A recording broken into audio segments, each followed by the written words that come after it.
Europea 2016, el esfuerzo de Navarra en varios sectores, como renovables o biotecnología, para destacar en el mundo. Ese esfuerzo significa poner en valor lo que se hace. Y normalmente los latinos no ponemos en valor las cosas. Creemos que el marketing es publicidad y, por tanto, muchas veces es errónea o engañosa y no lo ponemos en valor. Lo importante es que pongamos en valor lo que hacemos. Esto es muy importante. Sabéis que era una moneda, talantón, por tanto, siempre ha sido poner en valor. El valor facial de la moneda no es el valor real de la propia. El talento es capacidad por compromiso, esto nos lo enseñó en su día Dave Ulrich, el profesor de la Universidad de Michigan, pero además en un contexto adecuado. Capacidad por compromiso en un contexto adecuado. Por eso Navarra debe ser un contexto donde aflore el talento. Donde el talento no solamente se permita, sino que se ensalce, se atraiga, se fidelice, se desarrolle. Hay contextos y contextos. Y finalmente, respecto al talento y ese cambio de esquema mental, de marco, el talento es 4 cosas. Disfrutar, uno hace mejor aquello que mejor sabe hacer. Yo hace apenas una semana estaba con Gabriel Masfuroy, presidente de USP Hospitales y descubridor de Leo Messi, que todo eso sonará, aunque no os guste el fútbol, pero ahora mismo es el mega crack mundial, y le dije, oye Gaby, ¿qué viste en Messi a los 12 años? Y dijo que se lo pasaba genial, que disfrutaba jugando al fútbol. La cara que ponía ese chaval con un balón en los pies, y de bueno, no lo olvidaré en mi vida. Esa es la gran diferencia del talento, tiene que ser disfrute, más allá del sacrificio, de la idea de negocio. El talento es diversidad y la diversidad enriquece. El talento es dedicación, porque cuando disfrutas, y lo veremos en distintos casos, seguro que en el caso de Juan Pérez Mercader y en el de Imasara, muy buenos amigos, dedican mucho tiempo porque les gusta lo que hacen. Y cuando lo haces a lo largo de lo que hoy en día se llama práctica deliberada, más de 10.000 horas de trabajo, más de 10 años de trabajo sostenido, se llega a la maestría, realmente a ser un maestro.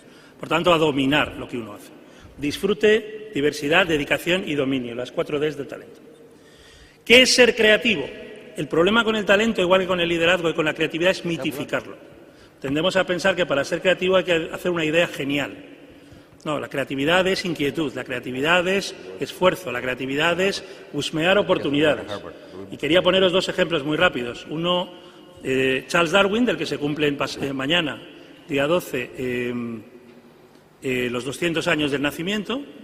Una persona que él mismo entendía que estaba por debajo de la media en términos de inteligencia, que estudió medicina porque su padre le dijo que lo hiciera, pero le aburría soberanamente, y que se enroló en un barco, que al final estuvo 5 años, llamado el Beagle, pero que tenía enormes fortalezas. Una persona muy dedicada, una persona minuciosa, una persona muy observadora. Y toda la teoría de la evolución proviene de una persona, en principio sin talento, pero que crea a partir de lo que ve en 5 años en un barco como el Beagle. Por tanto, la creatividad viene de ahí.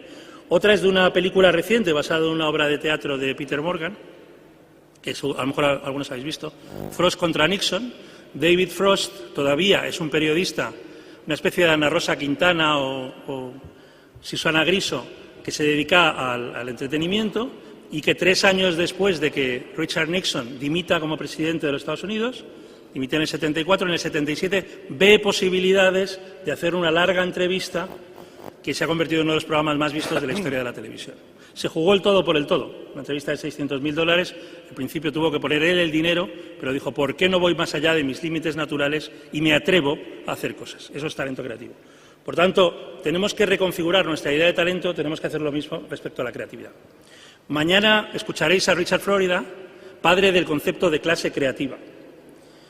Y, como sabéis, es un urbanista, un sociólogo, una persona que ha visto que es la clase creativa la que genera el desarrollo de las organizaciones, y algunas personas que admiramos mucho a Richard hemos contrapuesto clase creativa a clase reactiva.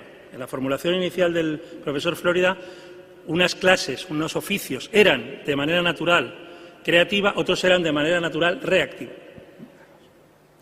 Bueno, pues entendemos algunos que no, que independientemente del oficio que tengas, del rol o de la responsabilidad, puedes tener cualidades de clase creativa, como la iniciativa, como la autoconfianza, como la orientación al cliente, como la seguridad en uno mismo, la integridad o el trabajo en equipo. Y quisiera poneros un ejemplo del último viaje a Lima, hace unos meses.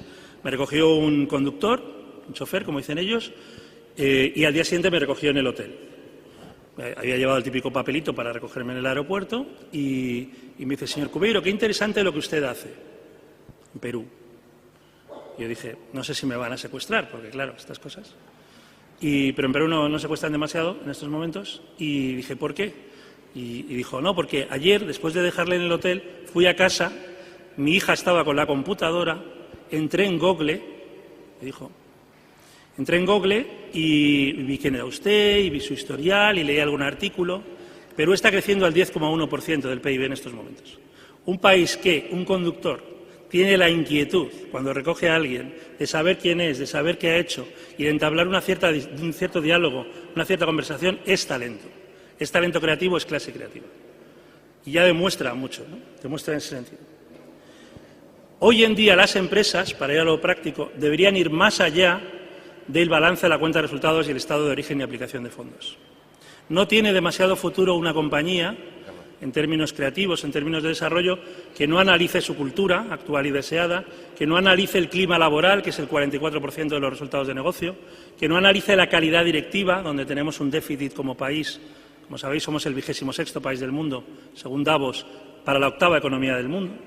Que no analice la compensación en términos equitativos, que no analice hasta qué punto sus procesos transversales son eficientes o no, que no analice su capacidad de innovar, lanzamiento de nuevos productos y servicios, su responsabilidad social, la satisfacción y la lealtad de los clientes, que es una inversión, evidentemente, el valor de la marca, de la notoriedad, y la esperanza de vida de las compañías.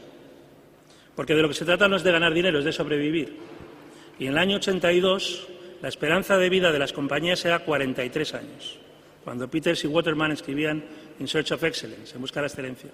En el año 2007, según Bain & Company, la esperanza de vida ha pasado de 43 años a 14 años.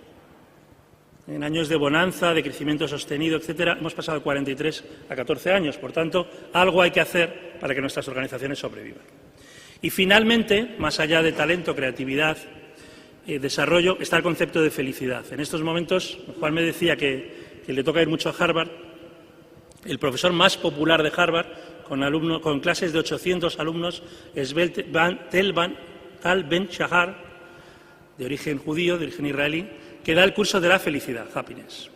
Y él lo define como una experiencia global, como una vivencia de placer y de significado. Volvemos al significado en términos conceptuales. La felicidad es vivencia, experiencia global, de placer y a la vez del sentido de las cosas. Por tanto, ya voy acabando. Como decía Einstein hace algo más de 50 años, no pretendamos que las cosas cambien si siempre hacemos lo mismo. De hecho, decía que es locura pretender, haciendo lo mismo, obtener un resultado diferente. Y también decía, y él lo había vivido en carne propia, la crisis es la mejor bendición que puede sucederle a personas y a países, porque la crisis trae progresos. La creatividad nace de la angustia como el día nace de la noche. Es en la crisis que nace la creatividad, la inventiva, los descubrimientos y las grandes estrategias. Quien supera la crisis se supera a sí mismo, sin quedar superado, porque la verdadera crisis es la crisis de la incompetencia. Y vuelvo al cine, para aquellos que os guste Benjamin Button, película que no os recomiendo porque es muy larga y un poco pesada, pero tiene una serie de mensajes interesantes. Uno es, nunca es demasiado tarde para ser quien queremos ser, y otra es que la vida no se vive en minutos, sino que se vive en momentos. Por tanto, decálogo del talento creativo, que no es mío, es de Tom Peters, 2005, de su libro sobre el talento. Tenemos que pensar como emprendedores, tenemos que ejecutar las cosas, rematar, utilizar el marketing, porque es poner en valor, perseguir ese dominio, esa maestría.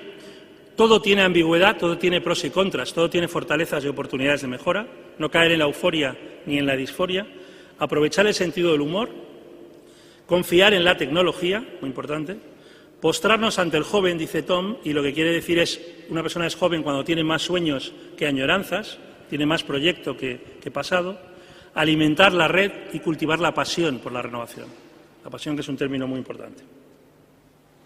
Y como dice un amigo común de varios de nosotros, y ya voy acabando, Juanjo Almagro de Mafre, la empresa del siglo XXI es una institución de servicio público con un fuerte compromiso social. Por eso, y citando a Shakespeare hace 400 años, en Trabajos de amor perdidos, os deseo todo lo mejor, luego tendremos el debate y aquella frase de William Shakespeare, Navarra será la admiración del mundo. Muchas gracias.